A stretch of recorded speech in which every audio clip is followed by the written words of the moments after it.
మిత్రులారా, స్వాగతం. ఈరోజు పాఠ్యాంశంలో భాగంగా భాగం 9 అంటే సామాజిక నియంత్రణ అనే పాఠ్యాంశం గురించి మనము ఈరోజు తెలుసుకునే ప్రయత్నం చేద్దాం. సామాజిక నియంత్రణ అంటే ఏమిటి?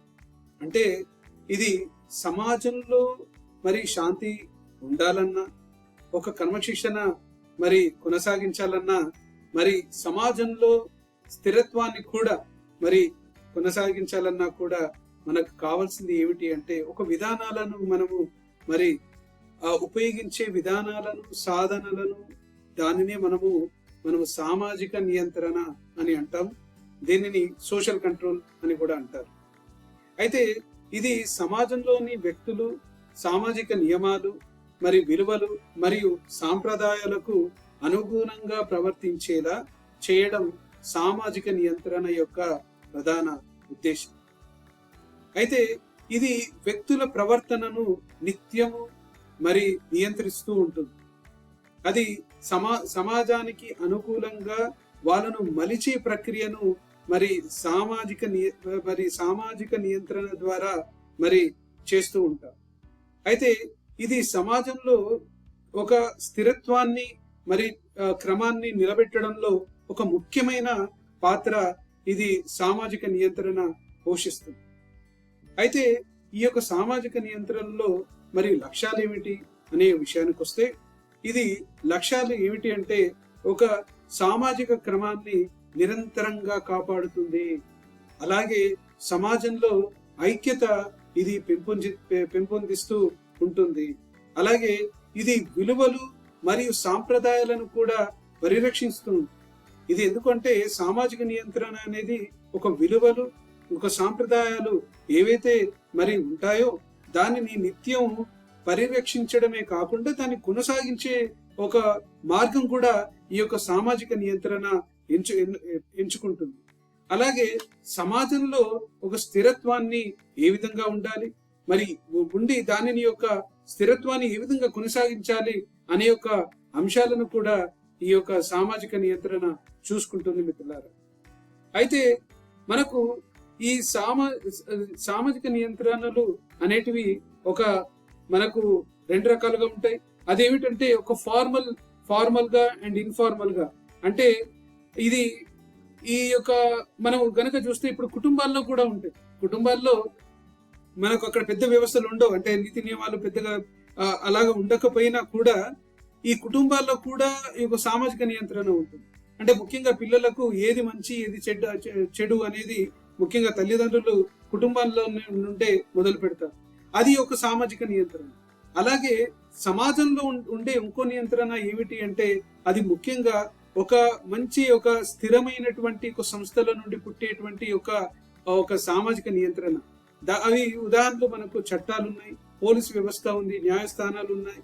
ఇవన్నీ కూడా మరి ఒక స్థిరమైనటువంటి ఒక సామాజిక నియంత్రణను మరి దాని యొక్క ప్రక్రియను మరి కొనసాగించే ఒక యంత్రాలు అవన్నీ కూడా.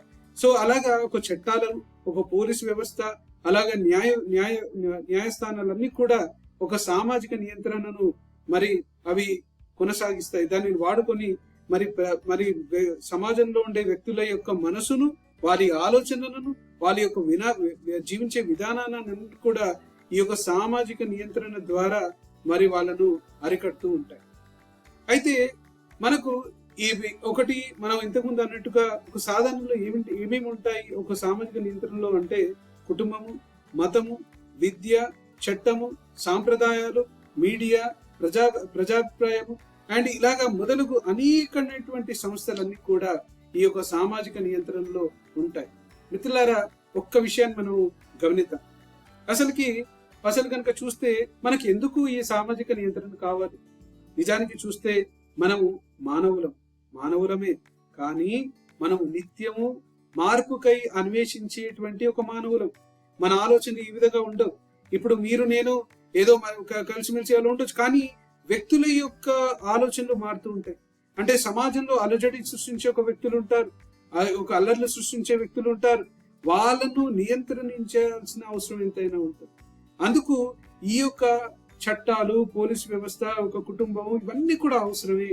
ఎందుకంటే మానవులకు గనక ఈ యొక్క సామాజిక నియంత్రణ లేకుంటే సమాజంలో అలజడి సృష్టించబడుతుంది, సమాజంలో దోపిడీ. ఫర్ ఎగ్జాంపుల్, ఒక ఉదాహరణ కనుక చూస్తే, మనము చిన్న ఉన్నప్పటి నుండే పిల్లలకు దొంగతనము నేరము, దొంగతనము తప్పు అనేటువంటి విషయాలు కనుక పిల్లలకు చిన్న ఉన్నప్పటి నుండి మనము బోధిస్తే వాళ్ళు ఒక మంచి ప్రధాన పౌరులుగా మరి సమాజంలో వాళ్ళు రాణిస్తారు.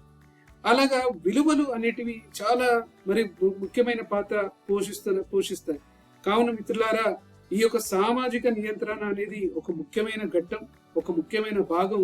మరి నిత్యము ఒక మానవుని యొక్క ఆలోచనలను నియంత్రణలో పెట్టడానికి, ఒక సరైన మార్గంలో పెట్టడానికి ఈ యొక్క సామాజిక నియంత్రణ అనేది చాలా అవసరము అనేటువంటి ఒక విషయం మనము తెలుసుకోవాలి మిత్రులారా. ఆ విధంగా సామాజిక నియంత్రణ ఒక సమాజంలో ఒక శాంతి మరియు క్రమాన్ని కొనసాగిస్తుంది. ఇది వ్యక్తుల ప్రవర్తనను ఒక సమాజ ప్రయోజనాలకు అనుగుణంగా వాళ్ళను మారుస్తుంది, తీర్చిదిద్దుతుంది. అది సమాజంలో మరి సమాజంలో సామాజిక నియంత్రణ బాగా పనిచేస్తే అది ఏమవుతుంది అంటే సమాజంలో వ్యక్తుల మధ్య ఒక ఐక్యతను పెంచుతుంది. వాళ్ళందరూ కూడా ఒక స్థిరమైన లక్ష్యాల కోసం మరి వాళ్ళు జీవించడానికి, బాగుపడడానికి ఒక గొప్ప ఆస్కారంగా ఈ యొక్క సామాజిక నియంత్రణ మరి ఉంటుందనే విషయం మనం గుర్తించాలి మిత్రులారా. అలాగే సమాజంలో సంఘర్షణలను తగ్గించడంలో మరి ఇది ముఖ్యంగా సహాయపడుతుంది. అందుకు సామాజిక నియంత్రణ అనేది సమాజంలో సంఘర్షణలు లేకుండా చూసేటువంటి ఒక గొప్ప సాధన అనే విషయం మనం తెలుసుకోవాలి మిత్రులారా. కావున ఈ యొక్క భాగము దీనిపైన ఆధారపడి ఉంటుంది. ఈ భాగంలో మనం సామాజిక నియంత్రణ అనే ఒక విషయాన్ని మనం తెలుసుకున్నాం క్లుప్తంగా. మనం వచ్చే భాగాలలో మరి వివిధ ఆలోచనలపై మరి భావనలపై మనం ఎంతగానో లోతైన విశ్లేషణ చేసే ప్రయత్నం చేద్దాం మిత్రులారా. అంతవరకు సెలవు, నమస్కారం.